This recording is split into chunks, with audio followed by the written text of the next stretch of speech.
dalam kasus kurikulum 2021, ini saya melihat sebagai sebuah akibat dari sebuah proses yang sudah lama. Saya sejak tahun 2004, sebelum saya pulang dari Malaysia, saya dengan kawan-kawan sudah mendeteksi adanya sebuah gerakan liberalisasi dan liberalisme di Indonesia. Banyak orang yang tidak percaya, banyak orang yang meremehkan, karena pemikiran itu tidak mungkinlah sampai kepada masyarakat. Itu elit politik, elit intelektual. Saya juga masuk ke pesantren-pesantren. Orang pesantren diajak bicara pluralisme, dia tidak paham. Dikasih tahu istilah ta'adudul adyan, nggak ada istilah itu dalam fikih. Adanya ta'adudu zaujah. Dikasih tahu mengenai liberalisme yang mendobrak otentisitas Al-Quran, mereka mengatakan itu adalah sebuah pemikiran yang pernah terjadi dalam sejarah. Banyak orang yang tidak percaya. Terus saya tidak lelah melakukan ini sampai tahun 2008 ya.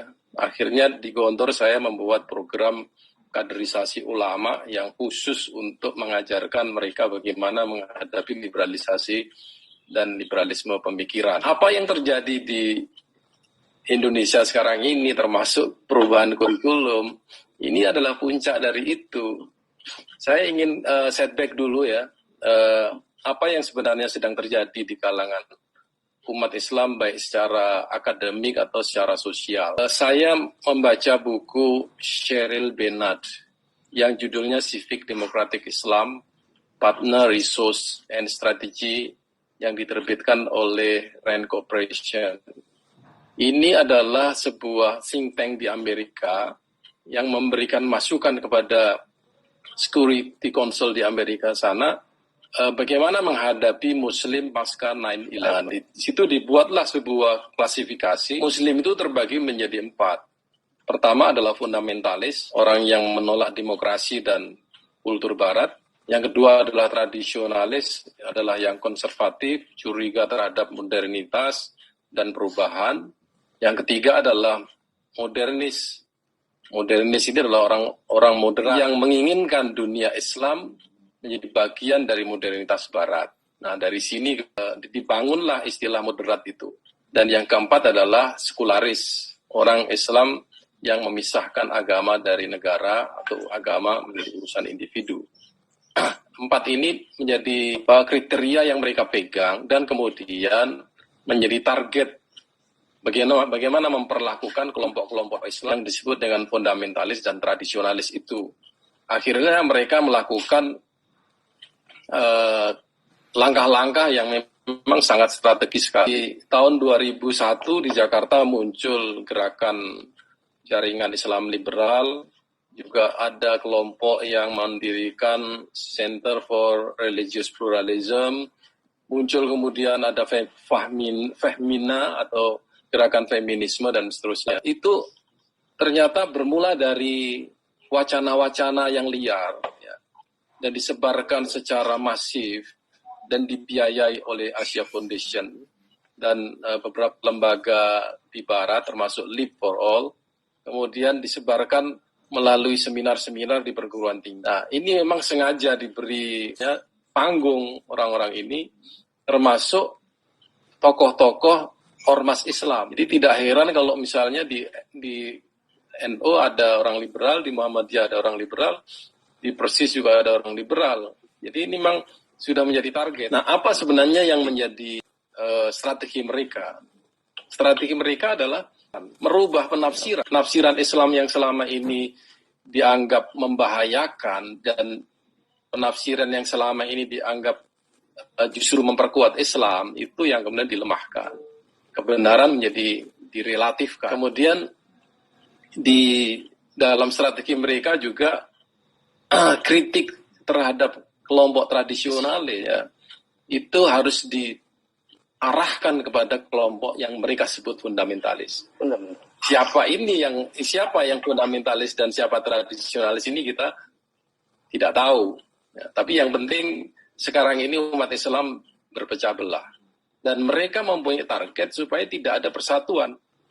Dan ini sudah terjadi betul-betul.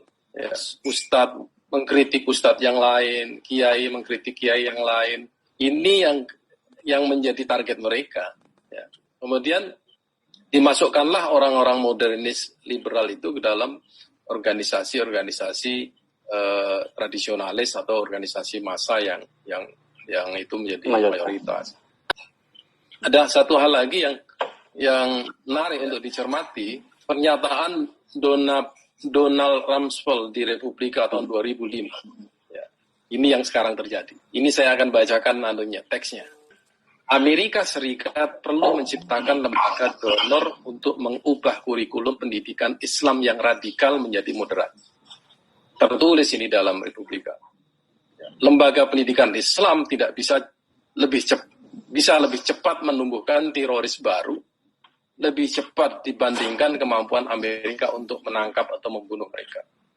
Jadi sudah taken for granted yang namanya radikalisme teroris itu ada dan itu membahayakan. Padahal kalau kita lihat, ya ini saya lihat terorisme dan radikalisme ini ada sebuah grand design yang kita sangat paham lah, ya siapa yang melakukan itu. Nah, bayangkan mengubah kurikulum pendidikan Islam. Mereka tidak bisa masuk ke pondok-pondok pesantren, ya, karena pesantren adalah swasta. Yang mereka bisa masuk adalah melalui madrasah.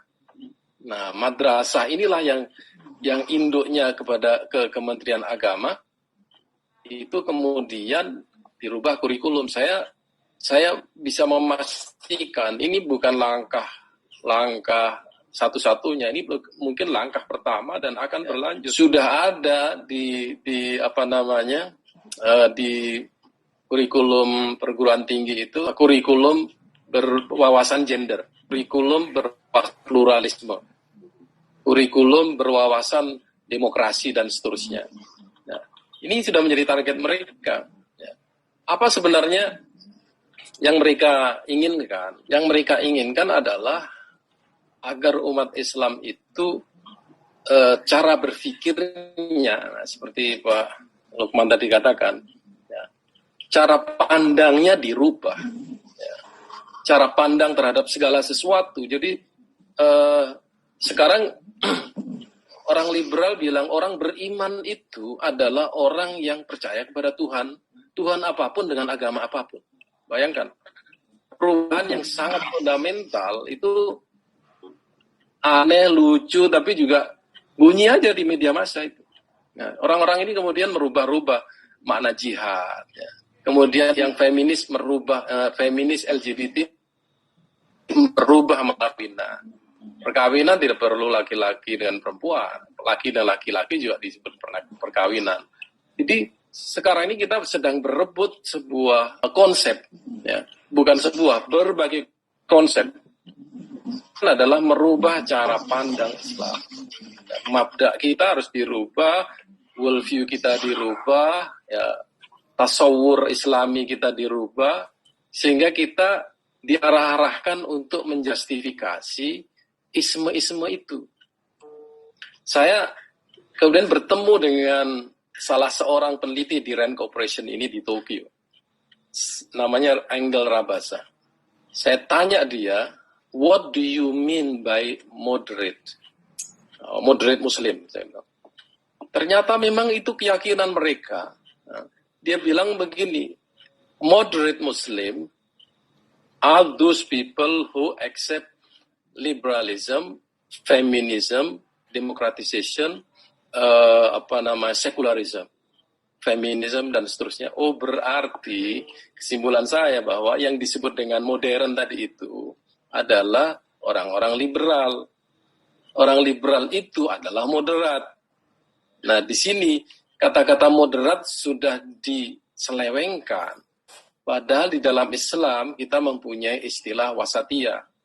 Nah, yang lucu, orang-orang ini menggunakan istilah wasatiyah, tetapi maknanya adalah moderat dalam pengertian barat. Itu yang kita tidak menyadari. Orang yang berpikir wasatiyah itu adalah yang ikut nyanyi-nyanyi di gereja. orang yang mengatakan bahwa semua agama sama itu moderat. Ya. Orang moderat itu adalah orang yang tidak mengatakan kita perlu berjihad. Orang moderat itu adalah orang yang tidak perlu menerapkan hukum Islam. Ini semuanya ada di dalam wacana makna moderat di kalangan intelektual di Amerika. Saya baca semuanya itu pendapat mereka. Bahkan ada di antara intelektual itu, saya lupa namanya, yang mengatakan bahwa selama orang Islam menjalankan syariat Islam, dia tidak moderat. Wah, ini sudah sangat ekstrim sekali dan ini menjadi tantangan bagi kita. Nah, cerita kisah sejarah Pak Fahmi tadi itu perlu dimunculkan sekali lagi bahwa secara sejarah Islam tidak pernah bersifat ekstrim dan bersifat zalim. Ya, sejarah Palestina dengan kepemimpinan Umar bin Khattab itu menunjukkan bagaimana Islam bisa menyatukan Yahudi dan Nasrani. Ya, misak Umar bin Khattab itu menjadi perjanjian yang diimpi-impikan oleh orang Yahudi dan Nasrani di Palestina pada waktu itu. Nah, di Spanyol juga begitu. Agama Yahudi Nasrani hidup damai di bawah kepemimpinan Islam. Sekarang kita balik saja, di mana negara mana yang orang Islam bisa hidup damai padahal dia sebagai minoritas. Kita selalu dalam keadaan tertekan atau dalam keadaan yang diperlakukan secara tidak adil. Kembali kepada kurikulum, ya. Ini kurikulum masih baru di SK-kan, ya. Kita belum baca buku-bukunya.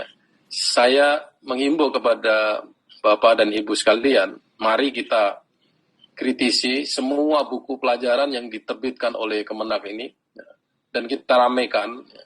Karena saya yakin ini kurikulum dirubah tanpa melalui prosedur yang melibatkan para tokoh pendidikan Islam.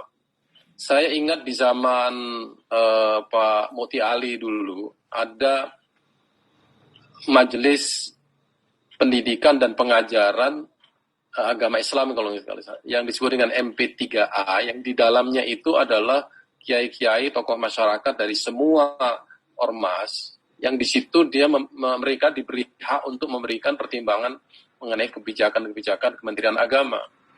Nah, nampaknya ini tidak dilakukan oleh Menteri Agama sekarang ini, dan itu akan blunder pada akhirnya nanti dan akan mengakibatkan, kalau ingin umat Islam moderat, saya memberikan saran kepada Bapak Menteri dan siapa-siapa yang mempunyai wewenang di situ, fahamkan Islam seperti apa adanya. Karena Islam itu menjanjikan kedamaian. Kalau takut umat Islam akan menjadi radikal dan menjadi teroris, berarti Anda takut pada sesuatu yang Anda sendiri yakini sebagai sebuah kebenaran. Ini yang ingin saya sampaikan, ya, bahwa orang kalau sudah disebut dengan mukmin, ya, innamal mu'minuna ikhwatun, ya, berarti dia tidak mungkin menjadi teroris. Dia itu bersaudara kepada sesama muslim dan baik terhadap orang-orang non-muslim. Ini cirinya orang beriman. Itu salah satu saja. Kalau dikaitkan dengan cabang-cabang iman, tidak ada satu pun, ya, cabang iman di dalam Islam itu yang menggambarkan terorisme atau kekerasan. Jadi ini saya ingin sampaikan kepada Bapak Ibu sekalian, ini adalah tantangan di hadapan kita yang sudah berjalan sejak 2001. Liberalisasi sedang berjalan dan kita harus menghadapinya dengan berbagai macam cara sesuai dengan bidang di mana kita berada. Saya di sini terus juga mendidik, ya, calon-calon tokoh pemimpin di masyarakat bagaimana menghadapi ismu-ismu yang seperti ini dalam profesi masing-masing, sehingga ini menjadi kerja kita bersama. Kalau mereka melakukan secara formal, kita bisa melakukan secara informal melalui lembaga-lembaga pendidikan, lembaga ormas ataupun kelompok-kelompok kajian seperti begini ini. Insya Allah ini diskusi akan manfaat, mudah-mudahan akan membawa hasil yang terbaik bagi kita umat Islam. Syukron. Wassalamualaikum warahmatullahi wabarakatuh.